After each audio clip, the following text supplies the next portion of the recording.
नमस्कार, स्वागत है आपका हमारे चैनल में। मैं रानी गुप्ता आपके साथ। बड़ी खबर सामने आ रही है गुजरात से। आपको बता दें कि गुजरात में कांग्रेस को एक के बाद एक लगातार झटके लगते हुए दिखाई दे रहे हैं। इस बार देखने को मिला कि कांग्रेस की पूर्व विधायक कामिनी राठौड़ बीजेपी में शामिल हो गई हैं। इसी के साथ ही उनके तमाम जो कार्यकर्ता रहे हैं उन्होंने भी बीजेपी का दामन थाम लिया है। ये ऐसे वक्त में हुआ है जब कांग्रेस नेता राहुल गांधी ने अभी हाल ही में गुजरात चुनाव से पहले वहां पर पार्टी के लिए प्रचार किया था और साथ ही 2 रैलियों को संबोधित भी किया था। वहां पर देखने को यह होना चाहिए था कि इसको लेकर के कांग्रेस पार्टी में उत्साह नजर आना चाहिए था और एक बार फिर से कांग्रेस पार्टी को मजबूती मिलनी चाहिए थी। लेकिन देखने को मिल रहा है कि ये राहुल गांधी की उस रैली के बाद से प्रभाव और बढ़ता हुआ दिखाई दे रहा है और कांग्रेस के जो तमाम नेता हैं, एमएलएज हैं, लगातार एक के बाद एक कांग्रेस पार्टी छोड़ते हुए नजर आ रहे हैं।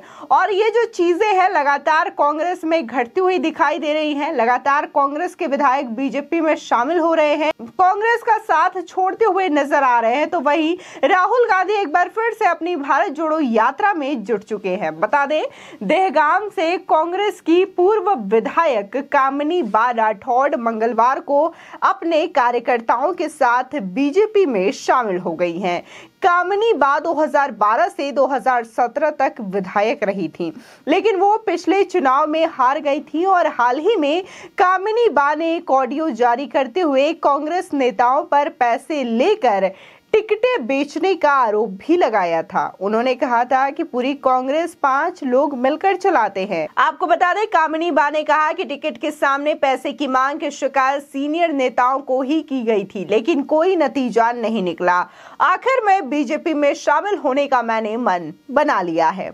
आपको बता दें कि गांधीनगर जिले और अहमदाबाद ईस्ट संसदीय सीट से अंतर्गत दहेगाम विधानसभा सीट बीजेपी और कांग्रेस के कब्जे वाली सीट रही है। इस सीट पर बारी बारी से दोनों ही पार्टियों ने जीत दर्ज कराई है। अगर पिछले साल की बात करें, 2017 का चुनाव बीजेपी के चौहान बलराज सिंह कल्याण सिंह के पक्ष में रहा था। बीजेपी के बलराज सिंह ने कांग्रेस की कामिनी बा राठौड़ को 10,860 मतों से हराकर जीत दर्ज कराई थी और इस बार बीजेपी जीत बरकरार रखने की कोशिश में जुटी हुई है। तो वहीं कांग्रेस और आम आदमी पार्टी भी जीत को लेकर ताकत झोंके हुए नजर आ रही है।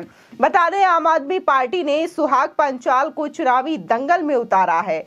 वहीं दहेगाम विधानसभा सीट गांधीनगर जिले और अहमदाबाद पूर्व संसदीय सीट के अंतर्गत है। ये संसदीय सीट बीजेपी के हसमुख भाई पटेल, सोमा भाई पटेल ने कांग्रेस की गीताबाई पटेल को 4,34,330 मतों के अंतराल में हराकर जीती थी। बता दें, बीजेपी के हसमुख भाई को 7,49,554 वोट हासिल हुए थे, जबकि कांग्रेस की गीताबेन को मात्र 3,15,504 वोट ही प्राप्त हुए थे। तो ये जो चीजें हैं लगातार देखने को मिली है कि दहेगाम सीट पर कभी कांग्रेस का कब्जा रहा तो कभी बीजेपी का कब्जा रहा। 2017 में बीजेपी के उम्मीदवार ने यहां से जीत दर्ज कराई थी और इसी के साथ ही ये जो जीत है वो बीजेपी इस चुनाव में भी बरकरार रखना चाहती है। और ऐसे में ये देखना कि जो वहां से बार बार विधायक चुनी गई हैं वो अब बीजेपी के पाले में शामिल हो गई हैं। ऐसे में कांग्रेस के लिए बड़ा झटका माना जा रहा है, जहां कांग्रेस पार्टी को मजबूत होना चाहिए।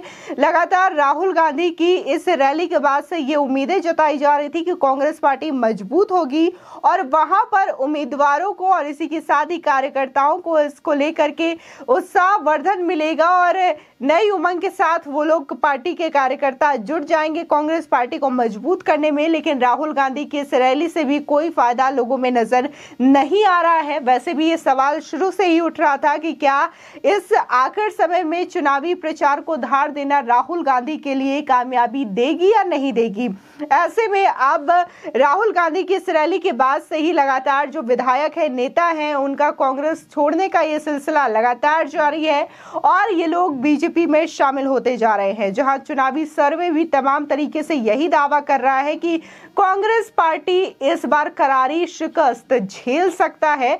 तो वहीं आम आदमी पार्टी लगातार इस बार दावा कर रही है कि उनकी जीत सुनिश्चित है। लेकिन अगर हम चुनावी सर्वे की बात करें, जो सी वोटर कैटेगरी के सर्वे सामने आ रहे हैं, तो उसमें जो जीत है वो बीजेपी पार्टी की दिखाई दे रही है और जो लहर है गुजरात के अंदर वो भगवा लहर दिखाई दे रही है। यानी कि जिस तरीके से 2017 में गुजरात में बीजेपी की सरकार बनी और पिछले 27 सालों से बीजेपी की सरकार रिपीट मोड में है, तो ऐसे 2022 में भी बीजेपी की सरकार बनना तय माना जा रहा है। तो वही लगातार आम आदमी पार्टी एक के बाद एक चुनावी रैलियां कर रही है और देखने को मिल रहा है कि खुद आम आदमी पार्टी के संयोजक अरविंद केजरीवाल और इसी के साथ ही भगवंत मान भी कई रैलियों में नजर आ रहे हैं। लेकिन कांग्रेस पार्टी पूरी तरीके से गायब दिखाई दे रही है।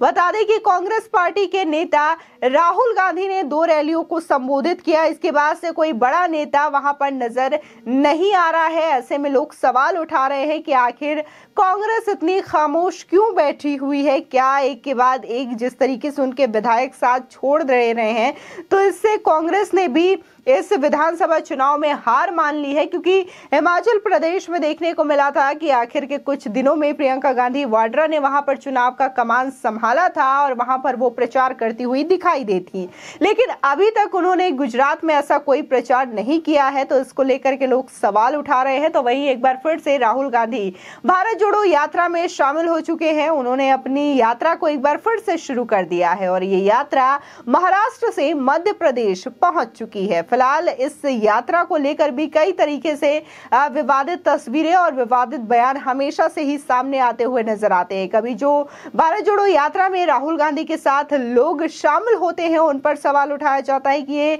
या तो टुकड़े टुकड़े गैंग से ताल्लुक रखते हैं या तो ये वो लोग हैं जो कि देश के विरोध में बातें करते हुए नजर आए हैं। ऐसे लोग राहुल गांधी की यात्रा का समर्थन कर रहे हैं। ये अपने आप में दिखाता है कि राहुल गांधी भारत जोड़ने निकले हैं या फिर टुकड़े टुकड़े लोगों के साथ मिल करके ये यात्रा करने को निकले हैं। इसी के साथ ही कई लोगों का ये भी सवाल है कि राहुल गांधी इस यात्रा के दौरान कई ऐसे विवादित भाषण भी दे चुके हैं जो कि अपने आप में विवादित रहा है। बता दें अभी हाल ही में उन्होंने महाराष्ट्र में मौजूद रहे थे, तब उन्होंने वीर सावरकर को लेकर के एक विवादित बयान दिया था जिसको लेकर के राजनीतिक सरगर्मियां काफी ज्यादा तेज हो गई थी। और इसी के साथ ही ये भी अंदाजा लगाया जा रहा था कि महाविकास अघाड़ी से कांग्रेस अलग हो सकती है, शिवसेना अलग हो सकती है, यानी कि शिवसेना और कांग्रेस के बीच में दरार भी आ सकती है। फिलहाल जिस तरीके से ये कहा जा रहा था कि अगर राहुल गांधी गुजरात में जाकर के चुनावी रैलियों को संबोधित करते हैं तो इससे पार्टी के कार्यकर्ताओं में एक नया जोश आएगा और वो एक बार फिर से वहां पर पार्टी को मजबूत करने के लिए काम करते हुए नजर आएंगे। लेकिन ये तो सीधे तौर पर उल्टी चीजें दिखाई दे रही है कि राहुल गांधी के वहां पर रैली करने के बावजूद इस तरीके से विधायक पार्टी छोड़ते हुए नजर आ रहे हैं। और ये ऐसे विधायक हैं जिन्होंने कई बार विधायक बने हैं और इन्होंने लगातार वहां पर सीटें जीती हैं। आपको बता दें कि लगातार ऐसे नेता बीजेपी में शामिल होते हुए दिखाई दे रहे हैं कांग्रेस पार्टी को छोड़ करके, जो कि दिग्गज नेता हैं, सीनियर नेता हैं। और ऐसे नेताओं का पार्टी को छोड़ करके जाना कांग्रेस के लिए किसी बड़े झटके से कम नहीं है। हालांकि कांग्रेस के लिए इस वक्त काफी ज्यादा मुश्किलें हैं, वो अपनी पार्टी को मजबूत करने के लिए लगातार लड़ रही है। तो वहीं अगर हम चुनाव में परफॉर्मेंस की बात करें, चाहे फिर वो विधानसभा चुनाव हो, उपचुनाव हो, ग्राम पंचायत के चुनाव हो, कांग्रेस इस समय लगातार हार का सामना कर रही है। ऐसे में ये सवाल उठता है कि आखिर कांग्रेस पार्टी को कौन से नेतृत्व की जरूरत है जो कि कांग्रेस पार्टी को एक बेहतर जीत दिखा सके। तो वहीं देखने को मिल रहा है कि प्रधानमंत्री नरेंद्र मोदी और गृह मंत्री अमित शाह के नेतृत्व में लगातार बीजेपी प्रचंड बहुमत के साथ हर चुनाव में सरकार बनाती हुई नजर आ रही है, चाहे फिर वो ग्राम पंचायत चुनाव हो या फिर उपचुनाव हो, विधानसभा चुनाव हो या फिर लोकसभा चुनाव हो। बीजेपी इस वक्त शानदार फॉर्म में नजर आ रही है। फिलहाल आपकी इस खबर पर क्या राय है हमारे कमेंट सेक्शन में जरूर बताएं। आगे की और भी अपडेट के लिए चैनल को सब्सक्राइब करना ना भूलें।